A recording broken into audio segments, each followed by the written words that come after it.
This is Rashonda Thornton, the Dietitian Against Diets podcast. Welcome. As we're getting ready to go into our particular guest, I want to do a shout out to some of my companies that I partner with here for the podcast show. Prairie Farm. So Prairie Farm, if any of those are not familiar with Prairie Farms is a farm-owned dairy company since 1938. So they've been around for a while.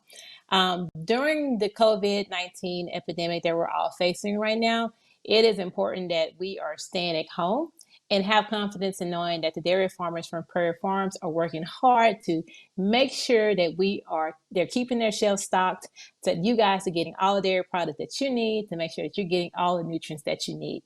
Go to their website at prairiefarm.com /stay home for recipes, coupons, videos, or visit them on Facebook at Prairie Farms. They're on Instagram as well at Prairie Farms. And you can also go to their website and even just see some stories about their farmers, some videos, and learn more about the organization.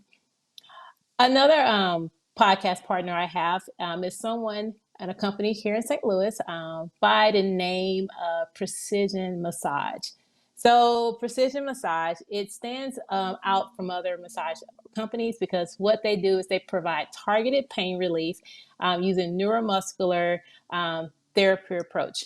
For example, in your back, you have 5 to 6 reasons as to why your lower back hurts. What Precision Massage does is they target that particular area and helps to relieve the pain. You call it spot-on treatment. So if you don't fit the insurance model, or if you utilize all your time from your physical therapist to your insurance company, Precision Massage fills in the gap to make sure that you're still moving forward and making sure that you're strengthening your body and you're still healthy. Go to their website at precision-massage STL and set up an appointment. This is a great opportunity to get gift cards, support St. Louis local companies. Precision Massage, where massage is not a luxury, but a necessity. Well, hello, everyone. This is Rashonda Thornton, and welcome to the Dietitian Against Diets podcast show. The topic of discussion today is considering what we're going through with COVID-19 right now. We're going to talk about the changes in the academic and in the sports world. So I want to lead you into that because I want to introduce you to my guest. His name is Victor Kizer. He is the program director and associate professor at Maryville University. That says a lot, but within that scope, he does everything from working with the students. He facilitates some of the training, programming, and centers. He consults with the St. Louis Blues for those who are in St. Louis. And he also works with tactical teams. But prior to all of that, he has come from years of service. Thank you for your service, sir. With 20 years, he's a 20-year veteran. And he's also working on his dissertation to get his doctorate in health promotion and wellness. So we got a lot going on. And on top of that, he's also a father. He's a father and a husband, of course, of 4 boys. So with that being said, there's a lot going on with this gentleman, but it's definitely a lot of accolades. And I'm very glad that you're able to come on the show today, Victor. It's my pleasure. I will say I am just an assistant professor right now. I'm looking forward to that bump, but not yet. Okay, so we're almost there. Well, you've done a lot for the department, even just from the short period of time that you and I met. So Victor and I, we met through, it's kind of a long story how we met, but to make it short, I actually ended up being one of his adjunct professors in his exercise science department. And he also gave me the pleasure of being my preceptor when I was doing my graduate work at Maryville University. So we had an opportunity to really kind of get to know each other a lot more and build a relationship. And so that brings us to our topic because Victor works within the academic field. So Victor, is there anything else you want to say that I maybe have missed in your introduction? No, I covered it pretty well. That's a lot of stuff in there. Okay, hope I didn't make you blush. But one of my questions before we get into that particular topic, you have a lot of things you've done within the time you've been here on Earth, and I think all of it is centered towards physical fitness, wellness, and exercise, working with sports and working with athletes. What was it about that? Like, how are you become so engulfed into this industry? What happened in your life, or what just made that the thing that you decide you want to do for the rest as your career? Well, as you mentioned, I have just over 20 years in the Army now. I spent 7.5 on some form of active federal service, and the rest of it has been in the reserve. So physical fitness is obviously a very strong portion of the culture within the military. I didn't really have too much going on prior to that. I wrestled 90 pounds my freshman year, so I didn't really grow up into manhood until probably 20, 21 years old. So I didn't really hit the weights too much when I was younger, outside of classes in high school where the coach didn't really pay any attention to us. So fast forward a few years into my military career, I'd only been doing calisthenics-based stuff because that's all we used to do in the military, because it's easy, it's cheap, it's free. And when I was a recruiter, a buddy of mine named Kelly, he thought we should go to the gym because it would be a way to get away from work for a little bit. So as a recruiter, we were spending 10, 12, 14-hour days in the office or in our car, depending upon what day of the week it was. Obviously, we're in a car, we're at a desk, we're sitting down a lot, very sedentary.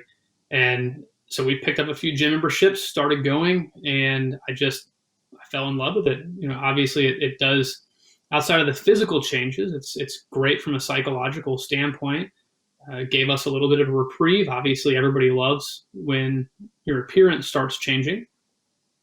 And I just kept going with it. I went to Iraq and I got a couple people really involved. So I started training individuals in Iraq that were on my team or were close to my team. Had 4 months home from Iraq before I went into Afghanistan, and I started training, I don't know, probably somewhere between 15 and 20 people. Picked up my first personal trainer certification, and then came home and started going to school, which is mostly true. I guess I did take a few online classes when I was in both Iraq and Afghanistan, and I just had a lot of really great mentors in the right places once I started the academic process. Where I went to school, they allowed me to get 12 hours of graduate credit as a senior. So then it was only 24 more hours to get my master's degree. So I just went ahead and got that accomplished at the same school. And then that school said, if you wanted to start your doctorate, we'll give you full-time employment as a visiting lecturer or special lecturer. I can't remember what the title was. And I just kept going with it. The only reason I left that university was because I left for the Army again. I went to a basic officer leadership course because I decided to become an officer after making it up to an E7, Sergeant First Class. And then I went and taught at the Army's Master Fitness Trainer School. Once they were getting ready to move that school from Fort Knox, Kentucky to Fort Dix, New Jersey, they were getting rid of officers because it was going to a NCO academy. And I got lucky that Maryville came along. They were looking for a consultant. So the program was kind of initially developed and approved by the Higher Learning Commission. I came in to just kind of massage the details, get all the groundwork laid out. I guess I did a really great job because they asked me to come work full-time as an assistant professor and program director. Wow. I mean, it just seemed like it was just meant to be the way it all just kind of lined up, I'm assuming that you are enjoying your position there. I'm constantly seeing new things that you are trailblazing. So I'm glad I had the experience to just be within the space and just know all the things about all the things that you've done prior to Maryville University and now. Thanks for sharing. I think the most important part, I think this will transition into where we're going, is that I'm given a lot of autonomy at Maryville. So there's a lot of really great academic individuals who've got a tremendous number of world-class ideas. They're not able to always put those into action because the administration isn't willing to push that envelope. Maryville has a very, very large nursing program that's been around for a very long time. Hopefully I don't get it wrong. It was either the mid-'70s or mid-'80s, I believe. Hopefully I'm not wrong on that. And I like to liken what I do in education to a nurse, or at least a nursing environment. So let's say you get your undergraduate degree in nursing, you're working in an emergency room, and someone comes in having a code or a heart attack or something life threatening. If that nurse has only been practically prepared as much as a lot of other undergraduate programs, remember that the key thing there is the practical education, then that loved one of yours is going to die She's because picking her. they Yeah. have the scientific knowledge, but they don't have the hands-on skill set to solve the problem. So, like I Hmm. said, I've been very lucky. Maryville gives me the autonomy to do that, and they've purchased some of the equipment that has allowed us to educate in a different way. That's what we're really looking for here. Is we're looking to make sure that we can provide as much of a scientific blend of that back end knowledge with the physical aspect of actually performing the task, so that when someone is done with 4 years of school and many thousands of dollars, they can go to work and Apply actually it. start working. Yeah. Yeah. And that's one thing that stood out to me when I became on staff, or actually on faculty, just to see this ability that you're, Maryville to me seems that they're open-minded and are also innovative, and I know, especially considering some of the classes are hybrid, some of the classes are online, you're building out even more online programming. So in light of us getting the news about the schools are literally closing for the semester, and we're really unsure what that means for the fall and the following semesters. Considering that Maryville University has already kind of embraced the online format, how is that transition for you guys to completely have to move everything over online? I can't speak for other universities, but I would say that we are probably in the top 5% of how easy this transition has gone. So, a little bit of a Hmm. background about Maryville. When I first got there, I guess 2016, they were rolling out an iPad, a one-to-one iPad initiative. So all of our traditional daytime undergrad students, as part of their fees package, was given an iPad. Now, on the back end, we have 2 professional development weeks per year, one in May, one in August. They're different focuses for each, but there's always a piece of that that tries to get faculty to understand and engage in an active learning environment. Okay. So we have a digital transformation where everyone's got an iPad. We've got, from a physical on-campus standpoint, we have nearly as many Wi-Fi access points as Mizzou, and I think you can run around campus in less than 3/4 of a mile. Our campus is a circle for those that haven't been there. Um, so we've focused a lot on the technological piece. Everybody's moving to Zoom right now. We got Mm-hmm. lucky. We've gone through a transition. Sam Harris is one of the guys that really focuses on the active learning piece of technology, as far as providing things for the faculty and staff at Maryville. I'm sorry, I can't remember what his actual title is, but he's the man behind the curtain that makes all the magic happen. And whenever it comes to this, we've been transitioning this process. We completely opened up the Microsoft suite of stuff and had tried Skype for Business, and it just didn't work out very well for us. Mm-hmm. So we picked up Zoom probably about 2 or 3 months before the whole school shut down, quarantine, and everybody else started pushing through this. Hmm. Yeah. Hmm. I mean, it says a lot about, our vulnerabilities and how to have a backup plan and be well versed in it to where there isn't too much of a lag in between. I know there are a lot of high schools that are really trying to get their students on board, and then you got other schools that don't have the ability because their students don't have perhaps a laptop. So there are a lot of different obstacles that different institutes are facing. But when it comes to student life, I know that you have been able to really transition easily over to the online format. For student life, what about, and this goes for, I'm sure, a lot of universities as far as speaking for it, how has it gone for their student life? Like when it comes to their housing, when it comes to their eating, like, do students have to literally go back home, or is there something set in place for those students in the meantime? So I probably can't give any numbers out, but Maryville was early. It was us and Mizzou were the first two to offer refunds for room and board. Oh, So, and I don't know the cost that was, but I know that it was very hefty. So most students went back home, and we completely okay. understand that there's a challenge that they might be facing with that. So one of Maryville's strategic plans has to do with diversity and inclusion. So we understand that we've got a lot of students that might be going back to those areas of lower income. So I don't know the process of everything that's happened on the back end, but thanks to partnerships in the community, I think a lot of people are getting access to Wi-Fi for free or for cheap, using their iPads, or we've even lent out some computers to individuals.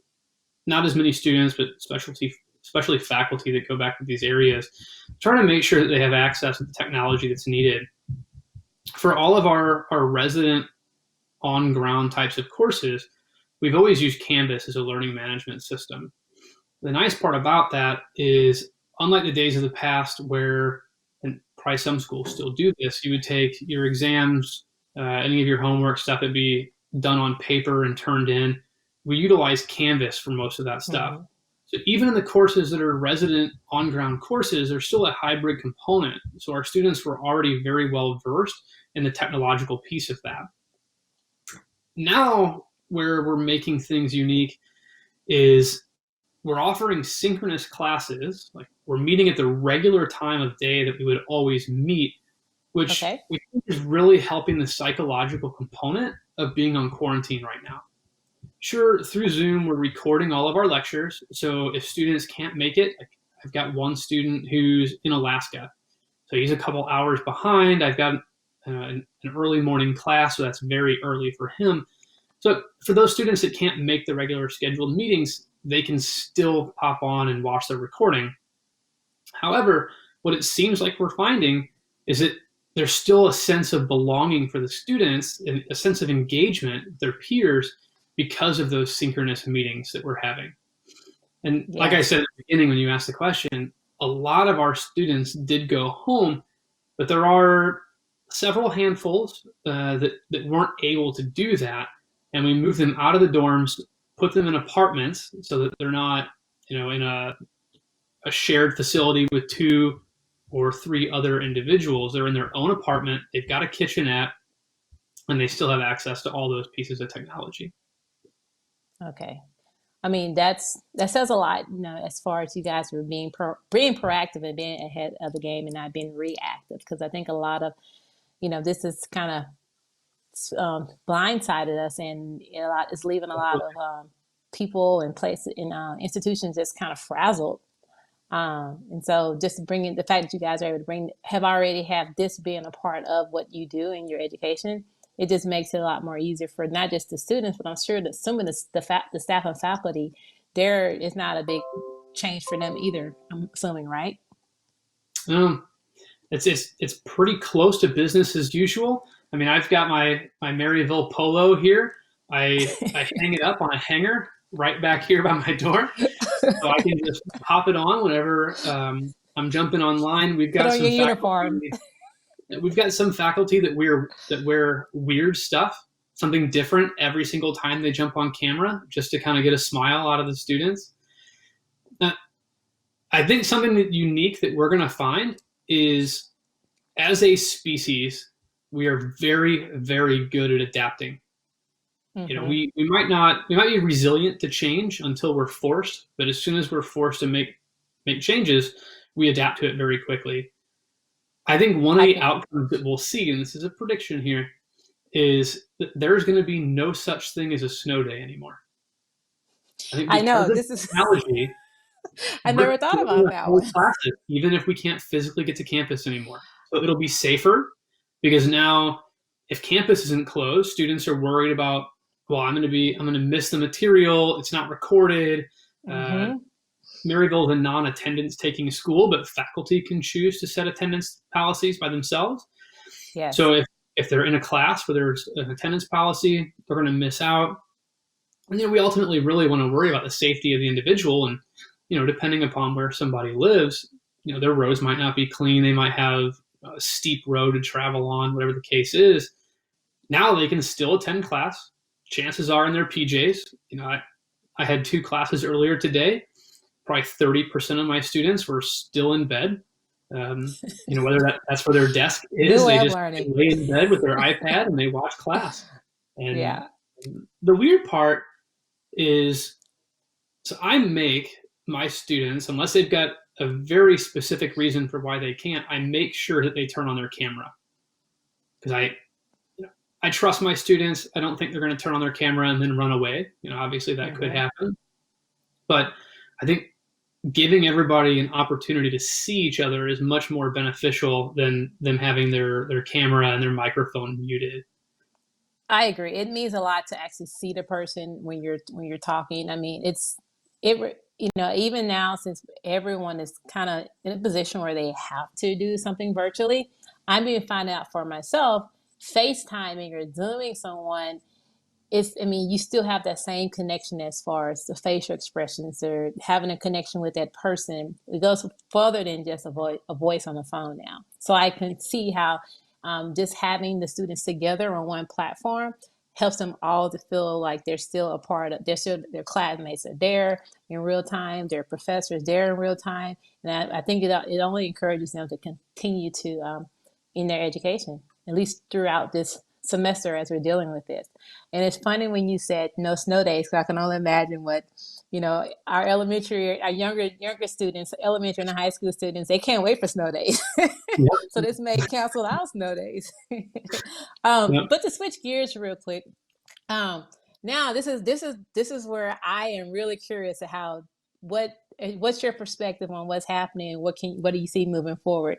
So considering like our student athletes, not having that ability to, or have you guys come up, or have you heard of any ways that they've been able to keep the students in some form of training, some, mentality of staying, with their team virtually, or have everything just been put on pause, considering that we won't probably have any sports, obviously summer, but potentially fall and winter? So I think the first thing that we always have to watch out for as an NCAA institution, we're a Division II, is that we've got to take all guidance from them. The NCAA has been very, very limited on how much guidance they put out. Initially, they were saying we couldn't contact any students. I don't know the final ruling, but we're a part of the GLVC, the Great Lakes Valley Conference, and they've said that we can do stuff. So I've got a guy that works for me, Jake Fitz. He's a blend of lab coordinator for the exercise science program and partially our strength and conditioning coach. So what he has done is he's gone back with our team. We use a software system called Team Builder. It allows us to build all of our workouts in there, track all of the weights that athletes are using for repetitions, and allows us to build reports on the back end. We can provide exercise instruction in written or video format with all of those. We can tag videos based on movement patterns. So that has really helped. Okay. For those that don't have access to equipment, we've gone in and put in more of a body weight calisthenics type of program so that it can still be engaged. The unique part about this is we all have this idea of what perfect looks like or what right should be. But at the end of the day, in any aspect of our professions, it's all about providing a stressful stimulus to the system from which to adapt from. So with all this body weight calisthenic-based stuff, we're not getting the type of strength work that we're used to, where we can't load up a barbell heavy and do some deadlifts or squats, but we can stress the tissue in a much different way than we're used to, between, eccentrically loading tissue, isometrically putting people in certain spots. There's a lot that we can still do to challenge the athlete with a fairly high level of intensity, depending upon what angle you're using that phrase. And sometimes, I think Jake did it even this morning or yesterday morning, he will Zoom with some of the teams and will lead them through a training session through Zoom. Now, whether or not one of our athletes have equipment or not is based on what they're going back home to. They already had something there, or if the coaches have spent money out of their own budget to buy things like resistance bands. Resistance bands are, relatively cheap. You can get some high value training done with resistance bands. And so where needed, we've used that as well. Okay. And that's, I mean, that reminds me, I was speaking with someone yesterday, and her husband is a coach. He coaches high school. And he said something very similar to what you mentioned, having all the team players Zooming real time and taking them through a workout and utilizing, knowing what they have at their own respective homes, but keeping a structure going so they're just not going to, you want to make, obviously their level of athleticism or their skill set will not progress to that level, but at least you can find a way to keep them active and maintain just that camaraderie even so, by utilizing the virtual component of I guess a Zoom or whatever what'd you call it, team built, what was the name of Team that team built, yeah. So I'm assuming that, you know if we're going to scale this up outside of this, cause hopefully there are other universities that have already embraced this formality. But when you're looking at scaling this out, where do you foresee the world of sports going? I know that you made a great statement about as soon as we adapt, I think we adapt well when we need to. But I will say there's a big gap, in our day, or in our weeks when we're not having those sports playing in the background, and it may be unforeseen when we're going to be able to even, see it or experience it again. How do you see the world of sports on a larger scale kind of adjusting to that? So I think we always need to make sure that we're focusing on two aspects of athlete wellness. So first, like we've talked about a couple times already, is the psychological component. One of my younger kids, Keegan, who's 6, we use Zoom just so he can touch base with his teammates. And we also do it with his kindergarten class. I want to liken this a little bit to a serious injury that an athlete sustains. As a high school, especially a collegiate athlete, the sport is their identity.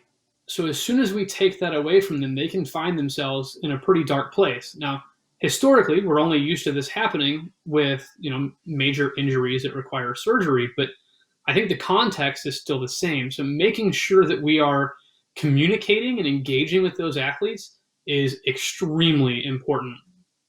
Communication is something that by and large really hasn't been the focus in too many of our fields, because we always just want to worry about the X's and O's.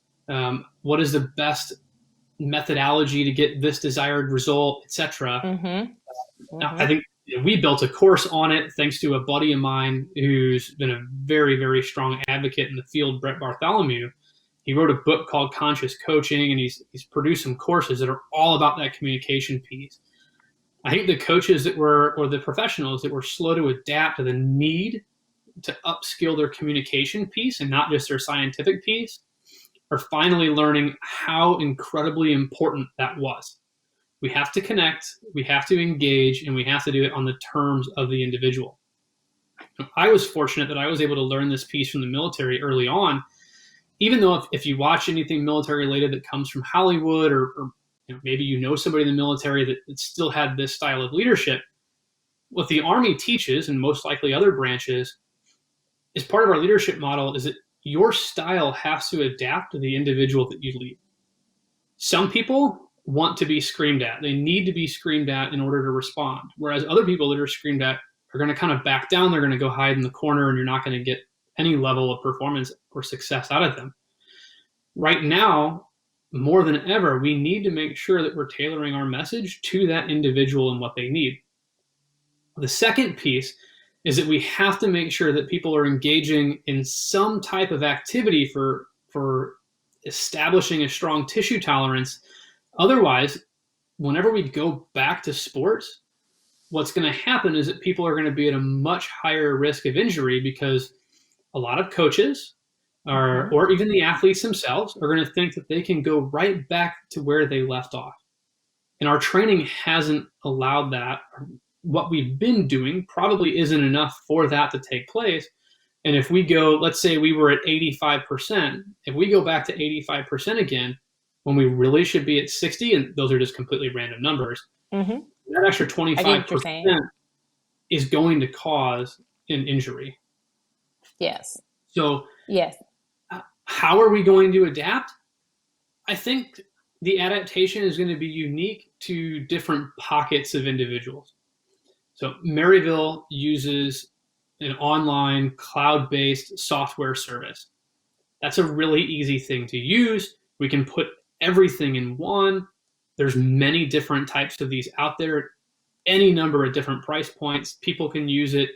If you're training, you're one individual training 20 people, up to Okay. I can put in as many coaches as I want, and I get 1,000 athletes. So there's a lot in the software realm. But Okay. And software that's costs money. specific to Maryville. Is there other comparable programs like that for other universities, or they have the ability to Team Builder is something out there in the marketplace that we purchased. It's not something that we own or develop. So anybody can go out there and use that. There's plenty of other ones. There's some that get up that are considered athlete management systems that can get up to around $20,000 a year. And there are Okay. others, like I said, as an individual, you might pay $50 a month to have 20 of your clients in there. Okay. Some of them are only workout builders. Some allow you to put testing in there, and a couple of them allow you to build nutrition plans. Now, Oh, wow. given what your background is, that part sometimes scares me because it's not a lot of dietitians that are running the system. So I do always caution people on that because I'm not a dietitian and I know what my role and my scope of practice is. We can give general guidelines, but somebody better not be anywhere near close to prescriptive. Well, because we just don't have the background education in that. Well, I definitely see where there can definitely be a need right now, considering in regards to just having someone or having a professional that's capable of creating a program or creating some real time, I guess, work with the, whomever they're working with, their clients in the dietetic field. And that leads me into, as we're getting ready to close, so when you're on a branch of more of the fitness and performance, and I'm on a branch of more of the nutrition and the wellness. So when you're seeing how society is kind of, I guess, adjusting or reacting or coping with the limitations they're faced with, what would be like your words, or how are you taking this opportunity to maintain your wellness, maintain your health, despite not having the ability to, do the things you typically do? I think we're all fortunate that, well, I can't say we're all. I'm in a unique setting because I can still do my work from my computer no matter where that is. So I can be at home, I'm in my office in the basement. For others that are in a similar situation like that, we typically have a few more minutes, maybe an extra hour or so of time in our day, because maybe we're not commuting anymore. My shortest commute with no traffic is 35 minutes. If 270 is bad, it could take me an hour and 5 hours and 10 minutes. So I'm saving anywhere between a little over an hour to 2 hours a day in traffic. Today specifically, if you look at my Facebook, I've got a couple pictures up with the kids, two of them, Quinn, who's only 3, and Noah, who's 13. Noah and I were going to run today. And, well, we were going to jog for distance today. I'm not very much of an aerobic individual, but one day per week we do an aerobic type of type of training session, and probably 2 days a week we do anaerobic intervals, and then we lift weights 3 days. Quinn saw me putting on shoes, and he said, "What are you doing?" And I said, "I'm going for a run." And he clung to me and would not let go. So I had to make an adaptation today. I had to adapt to the stimulus that was provided. So instead of going on a run, and my subdivision happens to be the route that I take is almost a perfect 2 miles if I go down everything twice. Now, I don't like running for 2 miles, but that's the number that the Army makes me run, and I'm still in, so I need to be conditioned for that. Gotcha. Makes sense. Noah also asked me what I love about our subdivision. So not only is it perfect for running 2 miles, but all of our side streets are flat. So 100 meters out my door is a flat street. So since Quinn decided he wanted to go today, and I couldn't just run through the entire subdivision and be, upwards of a mile away from my house, I decided that we were going to run our intervals today instead of on Friday. Okay. So we could stay close by. I taught from 11 to 12, 11 to 11:50, and then I taught again at 1. So I had an hour block of time. So I utilized that small window to go outside. We ended up running, we warmed up. After our warm-up, we did 6 40-meter sprints, and then I did 6 200-meter intervals. So I'd run for maybe 30 seconds, rest for a minute, and then do it again. So essentially, you're carving. What I hear is that that's something that would be great for people to think about, like the commute time. You have that twice, that you can use that time to do something active now. So it's more so now it's about how are you realigning your time and incorporating something intentional when it comes to wellness, instead of feeling like, oh, there's nothing to do. There's so many options out there. So I'm glad that you use your example, because I think people can kind of relate to that and give them ideas on what they can do to maintain their wellness. And the intensity is based on the individual. I mean, there's a lot of times where I just go out and walk. Even before this, every single morning, I would wake up probably at least an hour before I needed to wake up, because my parents live right behind me, and my mom had to go to work earlier than me. So I woke up an hour early just so I could get in a 30, 35-minute walk with my mom. Like, it's amazing how much just walking for a half an hour a day can change your life from a health perspective and wellness perspective. Yes. Wow. That's another good one. Well, Victor, I really appreciate that. I really appreciate you just taking a moment, because I think I caught you in between meetings or between classes. The good thing is, again, with the virtual component, we don't have to drive anywhere. We can create these conversations and this communication right out of our own dining room area or in our own office. So I appreciate you taking the time to explain kind of what you see in the transition from in the academia standpoint and in the athletic environment.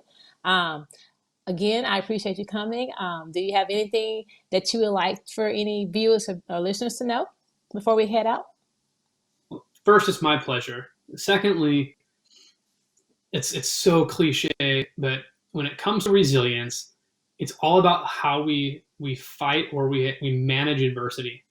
So the really annoyingly cliche thing is, whenever you're faced with a challenge, let's say a wall, and you're thrown at that wall, are you going to be a tennis ball or an egg? Like I mentioned earlier, it's all about stress, right? How do we manage the stress that we're faced with in life? And then secondly, it's the mentality piece, right? Two people can be placed in the exact same situation, go through the exact same things, and have a completely different mentality on the backside. Like I said earlier, we're meant to adapt. So utilize different stress management techniques, whatever works for you, and try to always think about the positive aspects of what you're faced with. I'm the kind of person that always puts too much on my plate and never says no. This whole COVID-19 quarantine issue has taken a lot of things that I want to do, that I should do, that I feel I should do in life, off of my plate. But what it has done for me, and specifically, I was supposed to go teach a class in London from May 9th through June 6th. I don't get to do that now. My best friend is British and lives 45 minutes outside of London. We lived together in Afghanistan. When I went last year, I didn't get to see him because he was deployed again. This year, he was going to be on block leave, and we would get to spend a ton of time together. So I don't get that. Now, I know there's many people that are facing much worse things.